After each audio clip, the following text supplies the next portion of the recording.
You know what? I'm totally amped, but not quite as much as number 80, Ampharos. For design, we've got a sheep?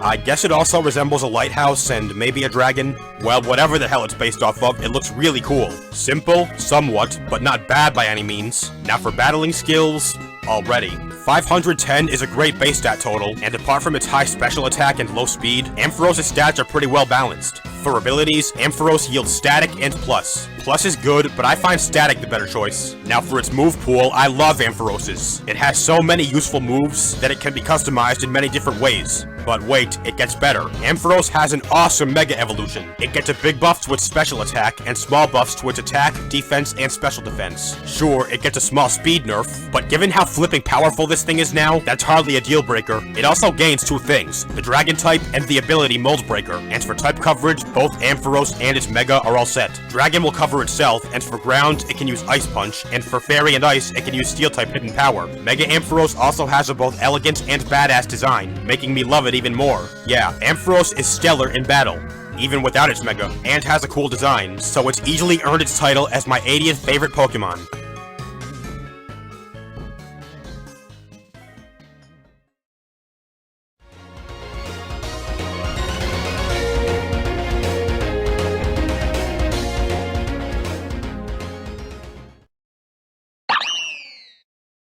Number 79 is from Unova. It's got a completely elegant look. It has one pre-evolution. Its best stat is attack.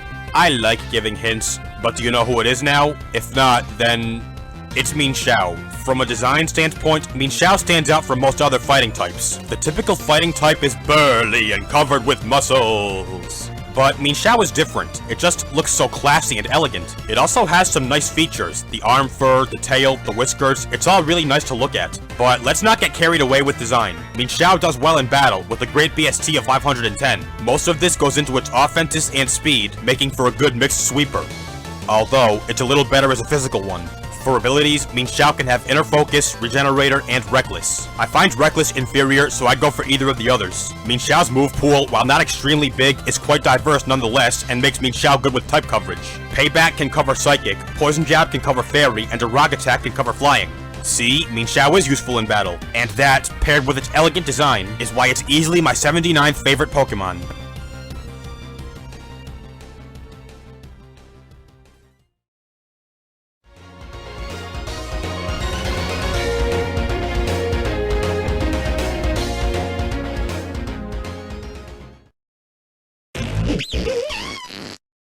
Anyone got tomato paste? Because number 78 is Scumtank. Do I like skunks? No, not at all. They're gross, smelly vermin. But their defense mechanism, while quite disgusting, is extremely cool. And with Scumtank, we've got both bat and a tank. That's right, Scumtank doesn't shoot its prey from its backside, it shoots it from the tip of its tail. Pure awesomeness. But as for other features, it doesn't really have much. It's like Magmortar, it has a very cool design, solely because of one feature. But don't get me wrong, that's not a bad thing. Alright, enough design mumbo jumbo, let's proceed to battling skills. 479 is a decent BST, and its stats are somewhat balanced. It's a bit more offensive than defensive, but not a lot. However, Scumtank does have great ability possibilities. Say that 5 times fast. It can have Stench, Aftermath, and Keen Eye. Honestly, I cannot pick one above the other two, so I'll leave that to you. Put the hard work on you! Scumtank's move pool is pretty good too, with quite a few useful attacks and status moves. Another thing Scumtank is good with is type coverage. Well, mainly because it has only one weakness, ground. Just teach it water, grass, or ice hidden power. Overall, Scumtank is pretty good in battle, and its design is very epic, despite being because of just one feature. If you ask me, that's good enough for 78th place.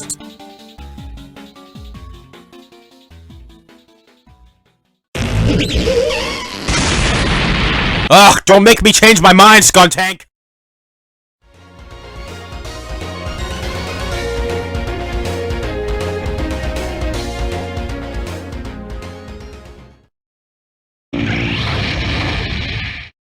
Question, am I bugging you? Am I setting you on fire? Are you both bugged and heated? If so, consider yourself very similar to number 77, Volcarona. I don't really like moths that much, but with Volcarona, we've got a completely epic looking one. I mean, just look at it. The fuzz, the eyes, the tiger lily wings. How could you possibly not love this design? Volcarona takes something that doesn't look that cool and makes it look completely epic. Also, Volcarona is a bug and fire type. No other Pokemon have this type combination. Except Larvesta, its pre-evolution, and with it, two opposite types come together to make an awesome Pokemon, not just in terms of design, but also from a battling standpoint. 550 is a very high BST, and Volcarona specializes in speed and special stats. This means it has two options for battling style, either a special sweeper or a special tank. For abilities, Volcarona can have Flame Body or Swarm. They are both good, but I find Flame Body better. Also sporting a diverse move pool, Volcarona is good with type coverage. It has several options to neutralize its weaknesses. See what I was fussing about? In terms of both battle and design, Volcarona is awesome, so it'd be a sin to not give it at least 77th place.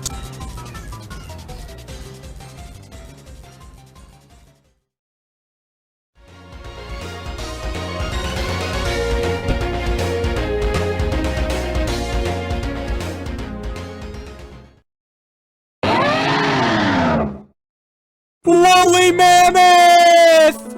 Yeah, Mamoswine's number 76. Do I like woolly mammoths and pigs? Yeah, kinda, I guess.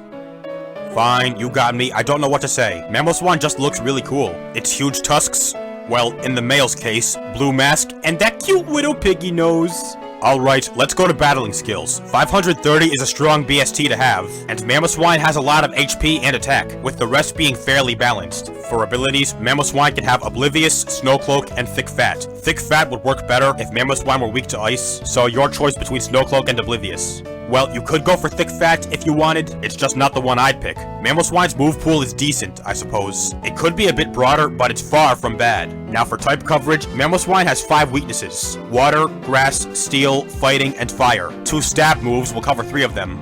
Specifically, Grass, Steel, and Fire. But as for Water and Fighting, it doesn't have much. You could use Hidden Power for Water, but Mamoswine has below average special attack, so I wouldn't recommend that. And Peck could work for Fighting, but since it's a rather weak attack, I wouldn't recommend that either. Now for the anime. Dawn has a Mamoswine, and it was kinda funny seeing it misbehave and disobey her, but as time went on, it did start to obey her, and it performed really well in contests. So yeah, I love Dawn's Mamoswine. Heck, I love Mamoswine, enough to give it 76th place.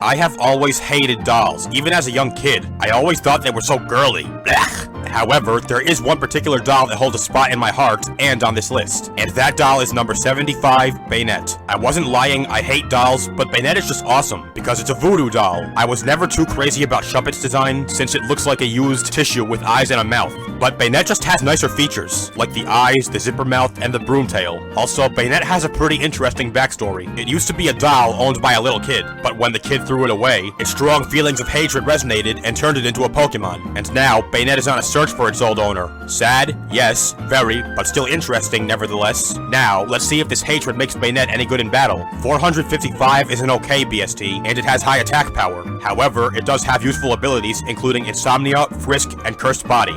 Well, Frisk isn't actually that useful, so I pick either Insomnia or Cursed Body. Beignett's move pool is kinda diverse, but it could be a bit more. Although, it is diverse enough to make Beignet good with type coverage, Ghost will cover itself, and Dazzling Gleam can cover Dark. Now, onto Beignet's Mega Evolution. Massive attack boost, and a small boost to everything else except HP. This makes Mega Beignet a physical powerhouse. It also gets Prankster for an ability, which can be a big help to those who rely on status moves. But from a design standpoint, it's not really that special. It just looks like a Beignet with zippers and revealed insides, so I give the design trophy to regular Beignet. But regardless, Beignet is really interesting and has a cool design, and its Mega works well in battle, so I'd say it's done all the work to earn 75th place.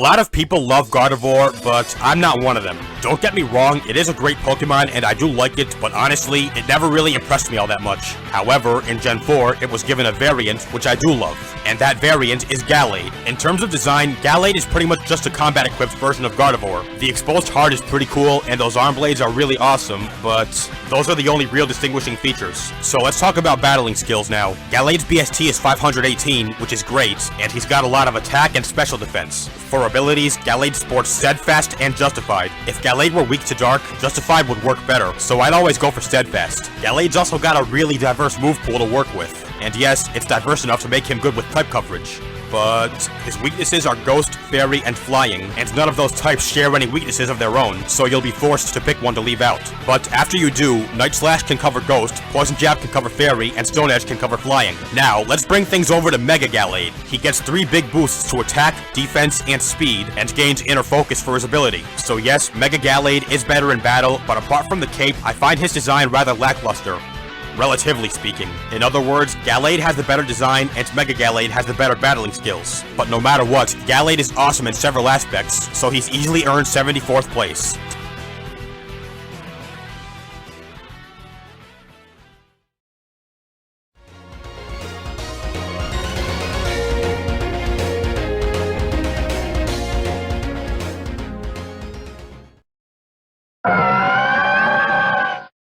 Someone help! Milo has ticks! Chill. No, not that Milo, the Pokemon Milotic. Heh, get my joke there? Milotic is a very elegant Pokemon. I mean, just look at it. Just try and tell me it's not gorgeous. Its eyes, its red fins, its tail fin, gorgiosity. But Milotic does way more than just look good. It also rocks the house in battle. Don't believe me? Well, just look at these stats. 540 is a really high BST, and with all that special attack and special defense, it's a great special tank. It could also make for a good special wall, given that pretty high HP too. Onto abilities, Milotic can have Marvel Scale, Competitive, and Cute Charm. Cute Charm is useful, but it's also a gamble, so I go for either Marvel Scale or Competitive. Milotic's move pool is alright, but it could be a bit better. But like most other water types, Milotic is good with type coverage. Ice Beam can cover grass, and ground type Hidden Power can cover electric. Sorry, I'm done. I have nothing else to say, but do I really need to? I think I've got the point across that Milotic is epic in battle and has an elegant design, and therefore it's easily my 73rd favorite Pokemon of all time.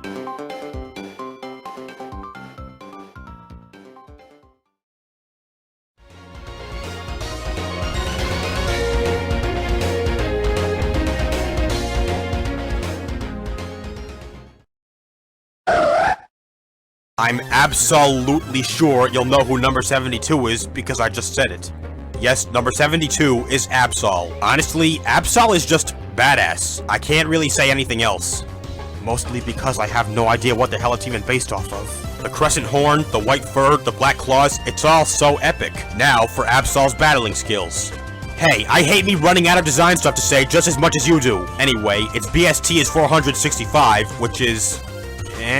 It does have high attack power, but that's it. Nothing else. Absaw, for abilities, can have Pressure, Super Luck, or Justified. In Absaw's case, Justified is pretty much useless, so I'd go with either Pressure or Super Luck. While Absaw does have a pretty big move pool, a lot of the varying typed moves it can learn are special attacks, and since Absaw's special attack stat sucks, that's not really important. Absaw is good with type coverage, however. Aerial Ace can cover Bug and Fighting, and Iron Tail can cover Fairy. So, overall, decent, right? Well, let's kick things up a notch.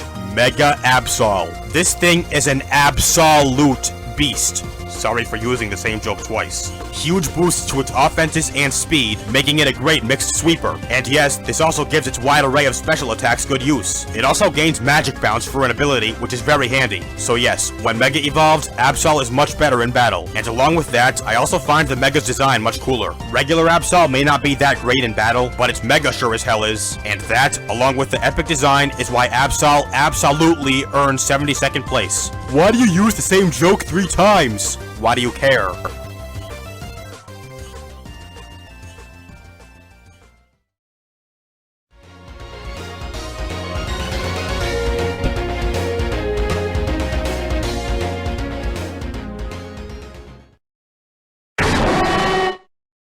Prepare to meet your doom at the hands of a hound.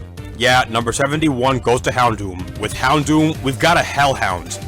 That's it, a Hellhound. Those things are just so awesome, and to make it into a Pokemon, and you've got one badass battler. The horns, the chest skull, and most of all, the tail. That tail is extremely awesome, but Houndoom has way more to it than just design. It's also quite useful in battle. 500 is a great BST, once again, and since speed and special attack are its two highest stats, it makes for a good special sweeper. For abilities, Houndoom can have Early Bird, Flash Fire, and Unnerve. By a small margin, I find Early Bird the best choice, since Unnerve is rather inferior, and Flash Fire, in Houndoom's case, is pretty much useless. Houndoom's got a diverse move pool too, being able to learn moves from quite a variety of types, and therefore, it can cover its weaknesses rather effectively. Solar Beam can cover water, rock, and ground, and Psychic or Flying Hidden Power can cover fighting. Now, let's proceed to Mega Houndoom. Except HP, it gets a small boost to all stats, so basically, it can do what it normally does, but better. It also gains solar power for an ability, which honestly doesn't impress me all that much. The same goes for its design, so yeah, not that special, but still stronger, I suppose. Anyway, underwhelming Mega or not, Houndoom works well in battle and has a badass design, so if you think this Hellhound doesn't earn 71st place, go to hell.